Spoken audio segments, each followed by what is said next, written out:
रात के सन्नाटे में कुछ कहानियाँ सिर्फ सुनने के लिए नहीं बल्कि महसूस करने के लिए होती हैं। स्वागत है आप सभी का डीडी हॉरर बाइट्स पर, जहां हर लफ्ज़ के साथ डर आपका इंतज़ार कर रहा है। क्या आप तैयार हैं? तो चलिए शुरू करते हैं। कभी कभी सपने सिर्फ सपने नहीं होते, वो अधूरी कहानियाँ होती हैं या फिर किसी की अधूरी मौत का राज। मेरा नाम राघव है, दिल्ली के एक निजी कॉलेज में पढ़ता हूँ। कॉलेज में सब ठीक चल रहा था, लेकिन पिछले कुछ महीनों से एक अजीब सपना बार बार आने लगा था। हर रात एक औरत सफ़ेद साड़ी में आती, उसके बाल गीले रहते, चेहरा साफ नहीं दिखता, बस उसकी आंखें बड़ी काली और गहराई से भरी हुई थी। वो मुझे देखती और बस इतना कहती कि वक्त आ गया है, और फिर मैं चिल्लाकर उठ जाता। शुरुआत में मैंने इसे सपना समझकर नज़रअंदाज किया, पर अब तो हालत ये थी कि हर रात वही सपना, वही औरत और वही आंखें। मैंने अपने दोस्तों से बात की तो सबने हंसी में उड़ा दिया।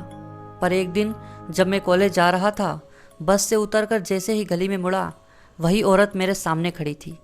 सफ़ेद साड़ी में, गीले बाल थे उसके और डरावनी आंखें, पर इस बार वो हकीकत में थी। मैं डर गया। जैसे ही मैंने पलटकर देखा, वो गायब हो चुकी थी। मैंने खुद से कहा, शायद मैं थक गया हूँ, मेरी नींद पूरी नहीं हो रही। पर उस दिन के बाद से घर में अजीब घटनाएं होने लगी। दीवारों पर पानी की बूंदें, बत्तियाँ अपने आप जलना बुझना और हर रात वही सपना। पर अब वो औरत और पास आ रही थी। मेरे दोस्त अनय ने कहा, कहीं कोई पुराना कनेक्शन तो नहीं है। हम दोनों ने पास के इलाके की पुरानी हिस्ट्री निकाली और तब हमें मिली एक 15 साल पुरानी खबर। एक औरत जिसका नाम था शीतल वर्मा, उसे ठीक उसी गली में मार दिया गया था जहां मैंने पहली बार उसे देखा था। कहा जाता है कि उसकी लाश कभी नहीं मिली। मैंने उसकी तस्वीर देखी और मैं सन्न रह गया।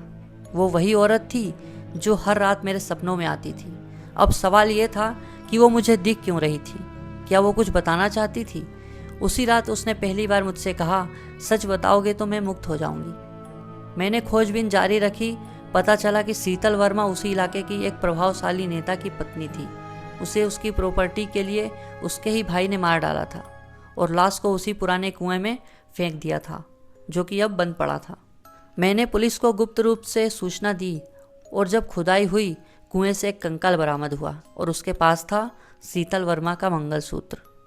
अगली रात मैंने सपना देखा, पर अब वो औरत मुस्कुरा रही थी। उसने कहा, धन्यवाद राघव, अब मैं आज़ाद हूँ, और वो धुएं में बदलकर चली गई। उसके बाद से मैंने उसे कभी नहीं देखा।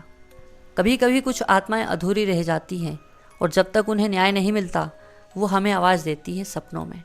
अगर आपको यह कहानी पसंद आई हो तो वीडियो को लाइक करें, शेयर करें और चैनल को सब्सक्राइब करना ना भूलें, क्योंकि अगली कहानी शायद आपके ही सपने से निकली हो।